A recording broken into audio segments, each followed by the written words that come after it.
Hi friends, இன்றைக்கி மே 15 புதன்கிழமை சிறகடி காசை சீரியலில் என்ன நடக்க போகுதுன்னு சொல்லிட்டு இப்போ பார்த்தலாம். இன்றைக்கி சும்மா ஒரு என்டர்டைன்மெண்ட்டான எபிசோட் அப்படின்னே சொல்ல முடியும். ஏன்னு சொல்லிட்டு பார்த்தீங்கன்னா, நேற்று ரவி ஸ்ருதியோட ட்ரெஸ்ஸை போட்டு கிச்சனுக்குள்ளார போகிறாங்க. டீ போடுறதுக்கு பயந்து தான் போகிறாங்க. இன்றைக்கி ஃப்ரிட்ஜில் பால் எடுக்கிறாங்க, டீ வைக்கிறதுக்கு ரெடி பண்ணிகிட்டு இருக்காங்க. அப்போ பார்த்தீங்கன்னா கரெக்டாக ரோகிணி வராங்க. ரோகிணி பார்த்ததும் போய் ஒளிஞ்சிக்கிறாரு ரவி. அதுக்கப்புறம் ரோகிணி போனதும் பார்த்தீங்கன்னா மறுபடியும் டீ போட்டுட்ருக்காரு.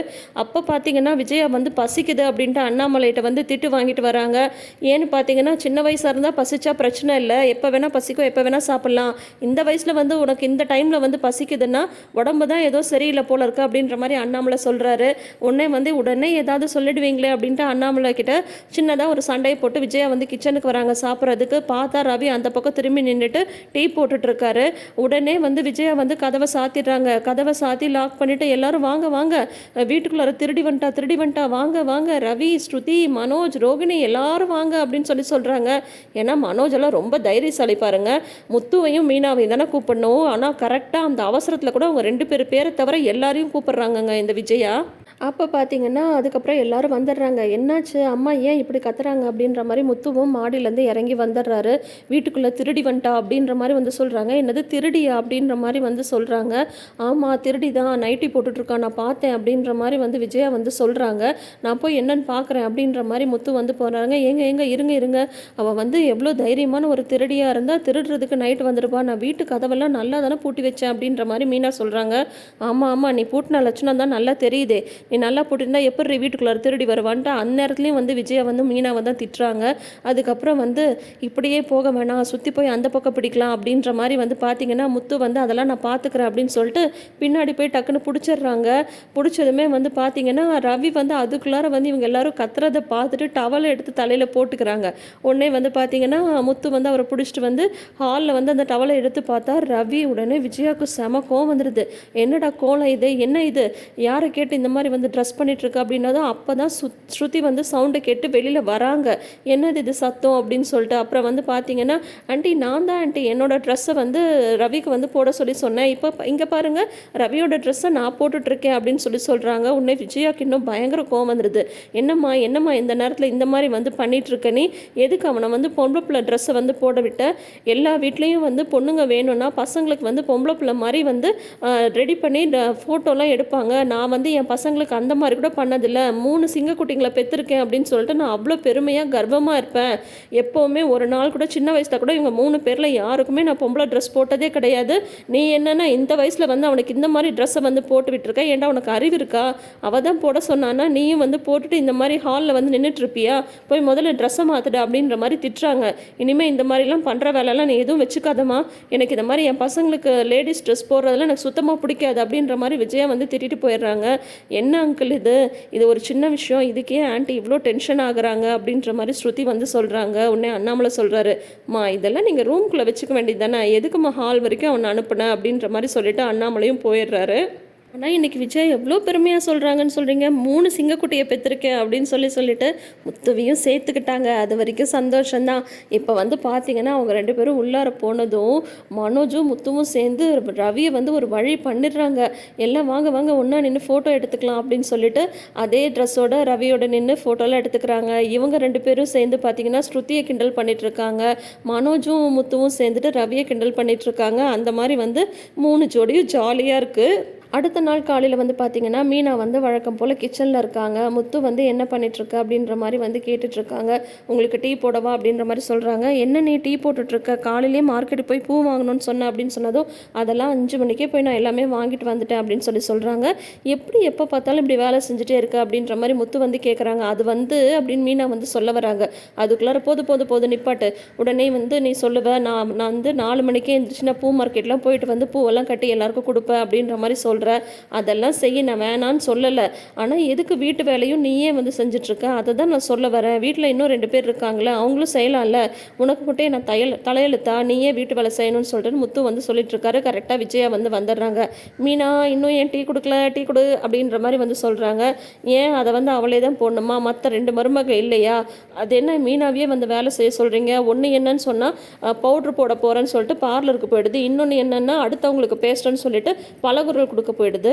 அவங்கெல்லாம் என்னென்னா ஏதாவது ஒரு காரணத்தை சொல்லிட்டு வெளியே கிளம்பி போயிடுறாங்க. ஆனால் மீனா மட்டும் வீட்டு வேலையும் செஞ்சுட்டு பூ வியாபாரமும் பண்ணிகிட்ருக்கா அப்படின்ற மாதிரி முத்து வந்து சொல்கிறாங்க.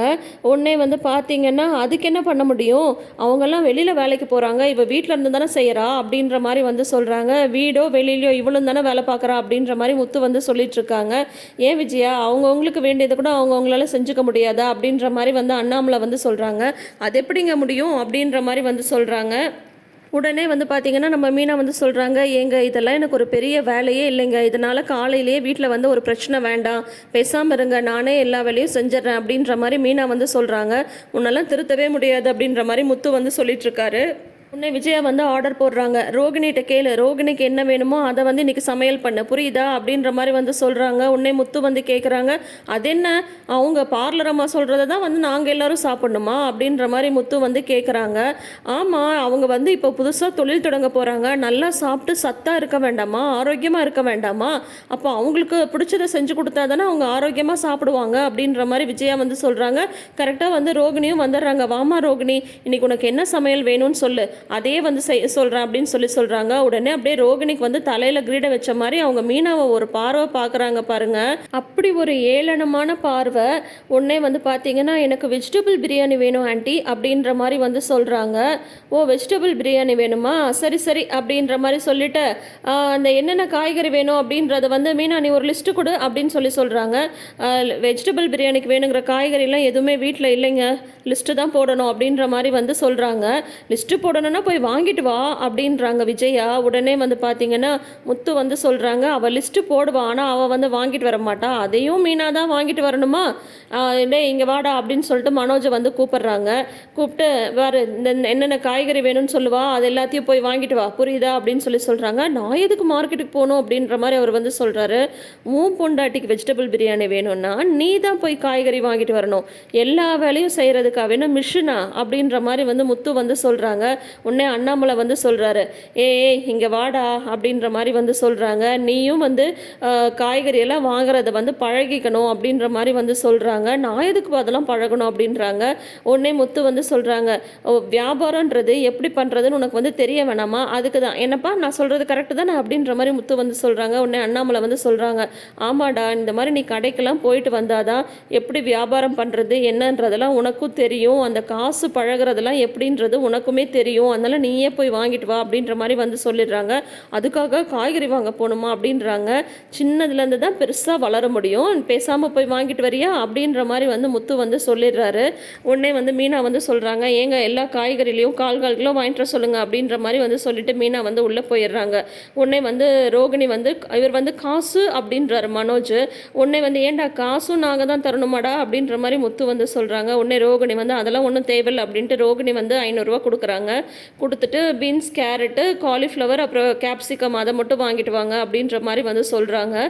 உடனே இந்த மனோஜ் வந்து கேட்டை திறந்துட்டு வெளியில் போகிறார் பாருங்க. அடடடடடா என்ன வெயில் என்ன வெயில், பேசாமல் கார்லேயே போயிட்டு வந்துடலாம் அப்படின்னு சொல்லிட்டு ஒரு 1/2 கிலோ காய்கறி வாங்கிட்டு வர காரில் போகிறாருங்க. போயிட்டு வாங்கிட்டு வரவர் கரெக்டாக வாங்கிட்டு வராரான்னு பார்த்தீங்கன்னா 500 ரூபாய்க்கு வந்து பார்த்தீங்கன்னா 460 ரூபா ஆயிடுச்சு அப்படின்னு சொல்லிட்டு 40 ரூபா சேஞ்சு வந்து கொடுக்குறாங்க.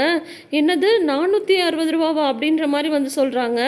ஆமாம் அப்படின்னு காய்கறி விலையெல்லாம் பயங்கரமாக இருக்கு ரோகிணி அப்படின்ற மாதிரி சொல்கிறாங்க. அப்படியே இருந்தாலும் இந்த காய்கறி வந்து 400 ரூபாயா அப்படின்ற மாதிரி வந்து ரோகிணி வந்து சொல்கிறாங்க. உடனே வந்து பார்த்தீங்கன்னா டேய் நல்லா கேட்டியாடா அப்படின்ற மாதிரி முத்து வந்து கேட்குறாங்க. இது கூட தெரியாமலா இருக்கேன், இதோ பாரு பில்லு அப்படின்னு சொல்லிட்டு பில்லை வந்து காட்டுறாங்க. ஆமாம் இவ்வளோ ரேட்டு தான் போட்டிருக்கு, இவ்வளோ ரேட்டா அப்படின்ற மாதிரி ரோகிணி சொல்லிட்டு இருக்கும் போதே அந்த கடைக்கார அண்ணன் வந்து வந்துடுறாங்க. உடனே மீனா வந்து கேட்குறாங்க, என்னென்ன இந்த அநியாய விலைக்கு காய்கறி எல்லாம் விற்கிறீங்க, தங்கமே வாங்கிடலாம் போல இருக்கு, உங்கள் காய்கறி என்ன இவ்வளோ ரேட்டா அப்படின்ற மாதிரி வந்து சொல்கிறாங்க. ஆமாம்மா அதெல்லாம் ஒன்றும் இல்லைம்மா, பில் மிஷின் வந்து கொஞ்சம் ரிப்பேராக இருக்குமா, அதனால் தப்பான பில் வந்து காட்டிடுச்சு, 150 ரூபா தான்மா, அதை வந்து திருப்பி நான் சேஞ்ச் வந்து கொடுக்குறதுக்குள்ளார இந்த தம்பி வந்து அவசரமாக கிளம்பி வந்துருச்சு, காரில் வேற வந்துருச்சா, அதனால் வந்து என்னால் அவசரமாக வர முடியல, இதுக்காக நானே வீடு தேடி வந்து கொடுத்துட்டு போக வேண்டியதாக இருக்குது, ஏன் தம்பி சில்லறையை கரெக்டாக கேட்டு வாங்கிட்டு போக மாட்டிங்களா அப்படின்ற மாதிரி சொல்லிட்டு அந்த கடைக்காரர் வந்து போயிடுறாங்க. உடனே முத்துவும் மீனாவும் வந்து அப்படியே அவங்களுக்குள்ளாரே சிரிச்சுக்கிறாங்க. உடனே ரோகிணி வந்து அப்படியே மனோஜை முறைக்கிறாங்க. முத்து வந்து சொல்கிறார், ஏன்டா இந்த சின்ன கணக்கு கூட உனக்கு தெரியாமலா, நீ அவ்வளோ பெரிய கடை கொண்டாந்து வைக்க போகிற அப்படின்ற மாதிரி முத்து வந்து சொல்கிறாங்க. உடனே அண்ணாமலையுமே சொல்கிறாங்க, இதை கொஞ்சமாவது இந்த மாதிரிலாம் கடைக்கு போக வர இருந்தால் தானே வந்து உனக்கே கணக்கு தெரியும், இந்த ஒரு சின்ன கணக்கு கூட தெரியாமல் இருக்கியா அப்படின்ற மாதிரி அண்ணாமலை வந்து சொல்கிறாங்க. உடனே ரோகிணி வந்து திட்டுறாங்க, என்ன மனோஜ் நீ இது கூட உனக்கு தெரியாதா அப்படின்ற மாதிரி வந்து திட்டுறாங்க. அப்புறம் பார்த்தீங்கன்னா அண்ணாமலை வந்து சொல்கிறாரு, சரி சரி பரவாயில்ல, இன்னைக்கு இதே செஞ்சுடுங்க, நாளைக்கு தான் விசேஷ நாளில் நாளைக்கு வந்து சிறப்பாக சமையல் செஞ்சலாம் அப்படின்னது. நாளைக்கு என்னப்பா விசேஷம் அப்படின்றாங்க. நாளைக்கு என்ன நாள் உனக்கு ஞாபகம் இல்லையா அப்படின்னு சொல்லிட்டு அண்ணாமலை கேட்குறாரு. ஓ ஆமாப்பா, நாளைக்கு தானே உங்ககிட்ட வந்து பணத்தை வாங்கிட்டு இந்த ஓடுகாலி ஓடின நாள் அப்படின்னு சொல்கிறாங்க. உடனே மீனாக்கு வந்து கோவம் வந்துடுது. அது ஒன்று தான் உங்களுக்கு ஞாபகம் இருக்குல்ல, விடுங்க மாமா, அவருக்கு அதான் ஞாபகம் இருக்குது அப்படின்னு சொல்லிட்டு மீனா வந்து உள்ளே போயிடுறாங்க. உடனே அண்ணாமலை சொல்கிறாங்க, டேய் நாளைக்கு தானடா உனக்கு கல்யாண நாள், அதனால தான் மீனா கோச்சிட்டு போது, போய் சமாதானப்படுத்து அப்படின்னதும் மீனா எனக்கு ஞாபகம் இருக்குது மீனா, இதை சொல்லிட்டு நான் அதை சொல்லலான்னு வந்தேன், அதுக்குள்ளார நீ கோச்சிட்டு வந்துட்ட அப்படின்னு சொல்கிறாங்க. சும்மா சொல்லாதீங்க, உங்களுக்கு வந்து உங்கள் அண்ணன் வந்து பணத்தை திருடிட்டு போனது மட்டும்தான் ஞாபகம் இருக்குது, ஆனால் என்ன கல்யாணம் பண்ணது ஞாபகம் இல்லைல்ல, எப்படி இருக்கும் அப்படின்ற மாதிரி வந்து சொல்கிறாங்க. ஆமாம் மீனா, எப்படி இருக்கும், முறையாக உன்னை பொண்ணை பார்த்து நான் 2 பேருக்கும் வந்து கல்யாணம் பேசி முறையாக நடந்துதான் எனக்கு ஞாபகம் இருக்கும், திடீர்னு நம்ம கல்யாணம் நடந்து போச்சா, அதனால தான் சரி சரி விடு விடு, அதுக்காகலாம் நீ ஒன்றும் கோச்சிக்காத, நான் ஒன்றும் மறக்கல சரியா அப்படின்ற மாதிரி எப்படியோ சமாதானப்படுத்திடுறாங்க. அப்புறம் தொடரும் போடுறாங்க, நாளைன்னு காட்டுறாங்க. அதில் வந்து பார்த்தீங்கன்னா நாச்சியார் பாட்டி வராங்க. பாட்டியை பார்த்ததும் உடனே முத்து வந்து வழக்கம் போல் ஹாப்பி ஆகிடுறாரு. இந்த ஒரு ப்ரமோட இன்னைக்கு எபிசோட முடிச்சிருக்காங்க. ஸோ இனி அடுத்தது நாளைக்கு என்ன நடக்க போகுது, ஃபர்ஸ்ட் வெட்டிங் ஆனிவர்சரிக்கு முத்து மீனாக்கு என்ன கிஃப்ட் கொடுக்க போகிறாங்கன்றதெல்லாம் வெயிட் பண்ணி பார்த்து தெரிஞ்சுக்கலாம். அதுக்கு முன்னாடி நீங்கள் இன்னும் நம்ம சேனலை சப்ஸ்கிரைப் பண்ணாமல் வீடியோஸ் பார்க்குறீங்கன்ற மாதிரி இப்போயே சப்ஸ்கிரைப் பண்ணிக்கோங்க. நோட்டிஃபிகேஷன் பெல் ஐகானில் ஆல் சிம்பல் கிளிக் பண்ணிக்கோங்க. தேங்க்யூ.